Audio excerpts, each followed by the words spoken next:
मेरी बेटी अब मेरे पास। ये कहती हुई अब तक रोती छाती पीटती कंचन जोर जोर से हंसने लग जाती है। मुखाग्नि मैं दूंगी, मैं एक रुदाली आज हंसेगी और तुम सब रोओगे। कंचन वहीं पड़ी निशा की लाश के ऊपर से ईंट को हटाती है और निशा की अर्थी को जला देती है। बिना किसी सही रस्म के निशा का शरीर राख में मिल जाता है। प्रेमनाथ और ठकुराइन बेसुध होकर सब कुछ देख कर भी पर अपने दिल और दिमाग पर लगे सदमे के कारण कुछ भी समझ नहीं पा रहे थे। जलती चिता को छोड़ कंचन उठकर हवेली से बाहर चल देती है। बाहर की ओर निकलती रुदाली फिर एक बार पलटती है और ठकुराइन को देखती हुई कहती है, चलती हो ठकुराइन, जल्दी ही लौटूंगी। उसके बाहर कदम रखते ही पूरे गांव में मानो सैलाब उमड़ पड़ता है। बारिश तूफान रुकने का नाम ही नहीं लेते। चारों तरफ त्राहिमाम की स्थिति बन जाती है। इतनी गर्मी के मौसम में ऐसी बारिश, इसकी हर बूंद ऐसी है मानो किसी अपने के गम में फूट फूट कर रो रही हो। हाँ, तुम सही कहती हो रंभा। और ये सब हुआ भी छोटी ठकुराइन की मौत के बाद। क्या कारण हो सकता है इन सब का? अरे हम सब कब तक घरों में छिप कर बैठे रहेंगे हैं? अरे खेत की फसलें बर्बाद हो रही है सो अलग, ठाकुर साहब को ही जवाब देना होगा कि ये सब क्या है। परेशान होकर सभी गांव वाले तूफानी बारिश में ठाकुर साहब के घर पहुंचते हैं, जहां वो लोग देखते हैं कि ठाकुर साहब की हालत बहुत नाजुक है। कंचन, ये सब कुछ उसी का किया धरा है ना, जाने क्या करके गई है। जैसे ही उसने हवेली से जाते वक्त कहा जल्द ही लौटती हूँ, तब से इनकी तबीयत बिगड़ते ऐसी हो गई है। शहर से कोई डॉक्टर भी आने को राजी नहीं हो रहे। अब कंचन के घर जाना ही एक उपाय दिखता है। तभी ठाकुर साहब जोर जोर से चीखने लग जाते हैं, नहीं, मुझे प्रेत लोग नहीं जाना। अरे ठकुराइन, देखना ये तेरी बेटी को क्या हो गया है। मुझे साथ ले जाएगी ऐसा कह रही है। ये क्या कह रहे हैं आप? यहाँ पर कोई नहीं है। अजी निशा क्यों ले जाएगी आपको? ऐसा कुछ नहीं होगा जी। अरे गट्टू, तू भी आ गया।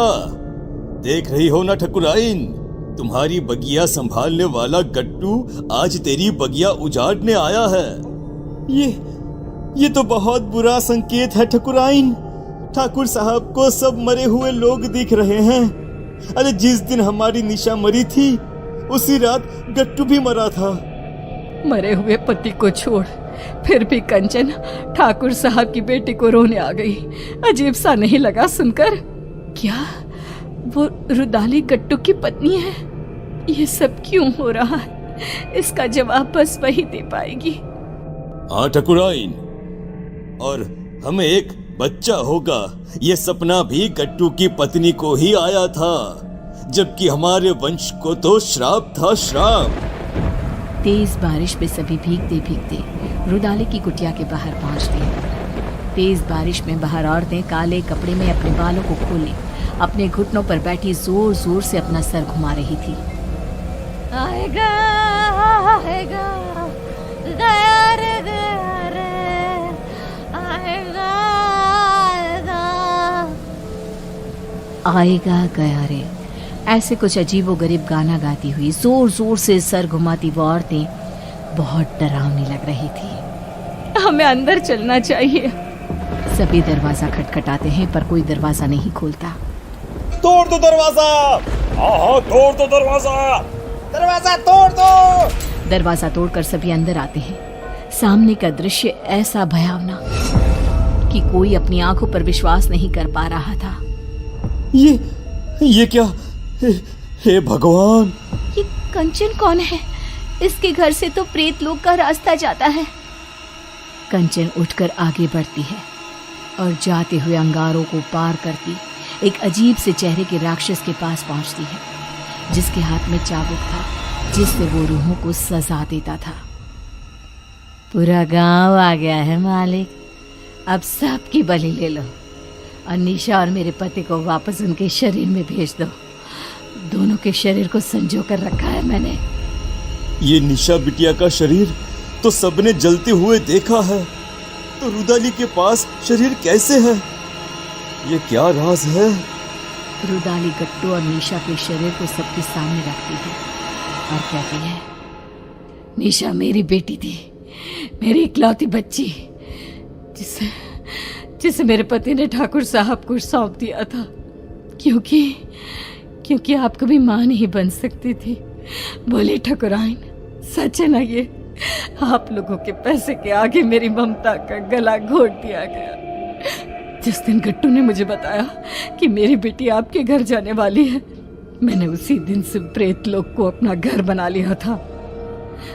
पर मैं तो मां बनी थी, मेरे शरीर में सभी लक्षण थे, ये कैसे हो सकता है? आपको एक दवाई दी जाती थी जिसके कारण आपका शरीर एक गर्भवती औरत की तरह बदलने लगा, और फिर मैंने आपके गर्भ में डाल दिया प्रेत का अंश, वो अंश जो मेरी बेटी को मुझे वापस पाने में मदद करता। पर तुम्हारे वंशहीन होने के श्राप ने उस गर्भ का नाश कर दिया। निशा तुम्हें सौंप दी गई, उसने मेरी कोख में ही सब तंत्र मंत्र सीख लिए थे, इसलिए उसे वही चीजें अपनी ओर खींचने लगी। अमावस के दिन उसकी वही शक्तियां उस पर हावी हो गई और वो चली गई सब कुछ छोड़कर। पर मैं उसे कैसे जाने देती? उसकी आत्मा को प्रेत लोक से उसके पिता ने बचा लिया और उसकी आत्मा उसके शरीर में आ गई। पर प्रेत सरकार बहुत क्रोधित हुई, इसीलिए आप सबकी आंखों में धूल झोंक कर मैंने एक पुतले को जलाया, ना कि मेरी बेटी को। अब उसी सरकार की मदद से मैं फिर से अपनी बेटी और पति को पालूंगी और उसके बदले ये पूरा गांव ने सौंप दूंगी।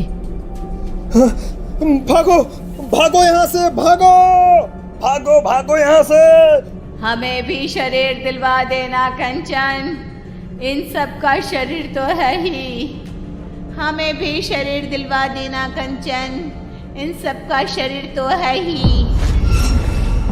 आज कितने ही साल बीत गए, गांव अब आत्मा और प्रेतों के नाम से जाना जाता है। इतने मुर्दों में रह गई है जिंदा तो बस कंचन।